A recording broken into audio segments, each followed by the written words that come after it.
চলে এসেছি আরও একটা নতুন ব্লগ নিয়ে। আশা করি তোমরা সবাই ভালো আছো। তো সকাল সকাল লেগে পড়েছি রান্নাবান্না নিয়ে। যদিও এখনও আমাদের কারো টিফিন হয়নি। মেয়ে যেহেতু আজকে শনিবার, তো মেয়েকে অলরেডি টিফিন খাইয়ে যে দেখালাম যে প্রথমেই যে টিফিনটা ওর জন্যই বানিয়েছিলাম। ও টিফিনটা খাইয়ে ওকে দিয়ে চলে এসেছি ড্রয়িং স্কুলে। ড্রয়িং আছে, ড্যান্স আছে, দুটোই আছে পরপর। তো একবারে ড্রয়িং করে ড্যান্স করে তারপরে ফিরবে ও। মোটামুটি এখনও 3-3.5 ঘন্টা পর ফিরবে। তো যাই হোক, টিফিনটা খাওয়ার আগে ভাবলাম যে এই কাজগুলো করে রাখি, কারণ চালটা আমি এখানে নিয়েছি। প্রথমে ডালটা আমি ভেজে নিলাম, মুগ ডালটা, কারণ ডাল বানাবো। আর ডালটা একটু সেদ্ধ করতে বসিয়ে দেবো। এই কাজগুলো টিফিন খাওয়ার আগে করে রাখছি। আর চালটাও ধুয়ে ভিজিয়ে রেখেছি, কারণ ওটাও 1 ঘন্টা মতো আমি চালটা সোক করে রাখবো। তো এখানে দেখতেই পাচ্ছ, ডালটা প্রথমে আমি ভেজে রেখে দিয়েছিলাম, ওটা ঠান্ডা হয়ে গেছে। তারপরে এখানে সেটাকে ভালো করে ধুয়ে জল, একটু নুন আর তেল দিয়ে এটাকে প্রেশার কুকারে নিলাম। চেষ্টা করি সবসময় প্রেশার কুকারে রান্না একটু করবার, কারণ এতে গ্যাসও বাঁচে আর তাড়াতাড়িও হয়ে যায়। তো ডালটা নিয়ে নিয়েছি। আর এদিকে দেখো, একটু কাজু আমি ভিজিয়ে রাখছি, কারণ আমার রান্নাতে লাগবে। আর এদিকে রাতের বেলা আমি আমন্ডটা সোক করে রেখেছিলাম, তো সেটাও অলরেডি সোক করে গেছে। তো এগুলো মোটামুটি এগিয়ে রাখছি কাজটা। তো এবার ডালটা এদিকে আমি ঢাকনাটা বন্ধ করে সেদ্ধ করতে দেবো।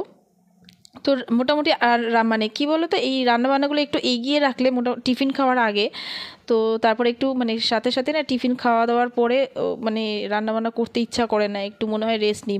পেটে খাবার পড়ে গেলে যেটা হয় আমার, তখন আর ইচ্ছা করে না ওই টাইমে রান্নাঘরে যেতে। তো একটুখানি 5-10 মিনিট অন্তত বসে থাকতে পারবো। আমি কিছুটা তো কাজ এগিয়ে রাখলাম। তো এখানে চা পাতাটাও শেষ হয়ে গেছিলো, সেটা আমি ঢেলে নিলাম, কারণ চা করব। তো চায়ের জন্য এখানে সব কিছু একসাথে দিয়ে দিয়েছি, চা, চিনি, দুধ একসাথেই বসিয়ে দিয়েছি, কারণ এতে আর বেশি দেখতে হয় না। তো এটার মতো হবে। এদিকে আমাদের টিফিনটাও বানিয়ে নেব। আর যেটা আমি আজকে সকালবেলা একটা কাণ্ড ঘটিয়ে ফেলেছি, এটা হলো আমাদের ফ্রিজারের যে ডোরটা ছিল, সেইটা আমি ভেঙে ফেলেছি। আমার হাতেই ভেঙেছে আসলে, এতটাই বরফ জমেছিল, ওটা খুলতে গিয়ে ওটা ভেঙে গেছে। তো ওটাকে একটু ফেবিকুইক দিয়ে আমি রাখলাম, যদি হয়ে যায় খুবই ভালো কথা। তো যাই হোক, এদিকে দেখো ডালটাও আমার সেদ্ধ হয়ে গেছে। তো এটাকে একটুখানি ম্যাশ করে নিচ্ছি। মোটামুটি সব কাজটা একটু এগিয়ে রাখলে পরে এসে যখন রান্নাঘরে ঢুকবো, এগুলো কাজগুলো গোছানো থাকলে তাড়াতাড়ি হয়ে যায়। ডালটাও এখানে ম্যাশ করে নিচ্ছি। তো এখন মোটামুটি অনেকগুলো রান্নাবান্না হয়ে গেছে, স্নানটা হয়নি, মেয়েও এখনও আসেনি। এখানে চিংড়ি মাছ হচ্ছে, ওদিকে শাকটা কাটা আছে, শাকটা হবে, এদিকে পোলাও হয়ে গেছে দেখতে পাচ্ছ, চিকেনও হয়ে গেছে, সাথে এখানে অনেকগুলো ভাজাভুজি হচ্ছে। হ্যাঁ, অবশ্যই তোমরা এখন দেখে বুঝতেই পারছো যে কি হতে চলেছে। আর এখানে চিংড়ি মাছ আছে, এখানে পাইনঅ্যাপেল চাটনি, মাছ ভাজা আর পায়েস, সাদা ভাত আছে, এদিকে ডালটাও আছে, আর এদিকে পাঁপড়। তো সব কিছু মোটামুটি রেডি। হ্যাঁ, আজকে হচ্ছে আমার মেয়ের জন্মদিন, তো তারই তোড়জোড় বা আয়োজন বলতে পারো। যতটুকুনি বাড়িতে আমি করেছি, বাদবাকি ওর পাপা দোকান থেকে মিষ্টি টিষ্টিগুলো কিনে এনেছে। তো এখানে মোটামুটি ওকে সাজিয়ে দিয়েছি। তো যেটা হয় আর কি বাঙালি বাড়িতে, প্রথমে আশীর্বাদের পর্ব চলবে, তারপরে খাওয়া দাওয়া। তো সেটাই এখন মোটামুটি সাজিয়ে গুজিয়ে দিয়েছি। আর এই ড্রেসটা ও জেঠু দিয়েছিল পুজোর সময়, তো সেটাই ছিল। তো এখানে তো সেইভাবে দুর্গাপুজো হয় না, তো সেটাই ও পরা হয়নি, তো সেটাই আজকে বার্থডের দিন পরালাম। তো এখানে মা ওকে আশীর্বাদ করছে।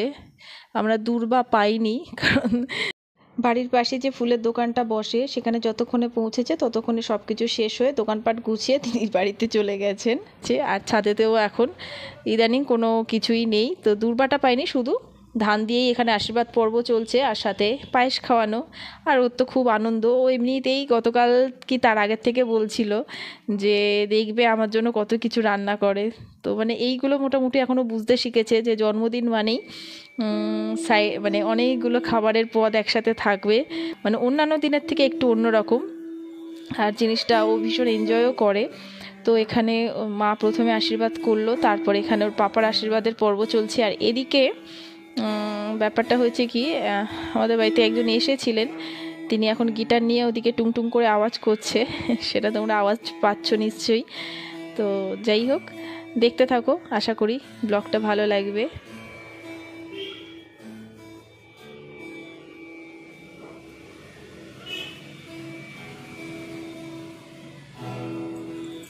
পায়েস খাইয়ে দাও।